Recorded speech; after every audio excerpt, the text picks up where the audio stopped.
I do want to talk about Social Security and its role in the fundedness calculation inside the household balance sheet. But before we do that, I think the step before that is to talk about some of the claiming strategies, because that actually affects the fundedness inside the household balance sheet, depending on when you might claim, et cetera.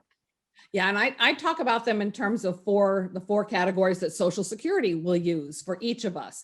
You'll either be an individual filer, you'll be a married person, a spouse, an ex-spouse, or a widow or widower, a surviving spouse. So those are the four categories that Social Security will look at each of us when determining our benefit. Now, what's interesting is we'll give you the calculations for how each of these is approached, and that's all included in the curriculum. But then we go a step further and try to help tie pieces together. So for Bob and for me, we're both married, but we also have our own work records. So what should we do? Do I claim on Dan? Do I have my own benefit? Can I stepwise it and pick and choose?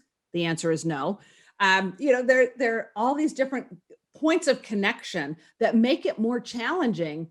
And each of your clients will go through that sequence, right? If they're divorced, do they meet the rules? When they become a widow or widower, the game is very different. If you're a young widow, if you're already claiming, or if you're not already claiming.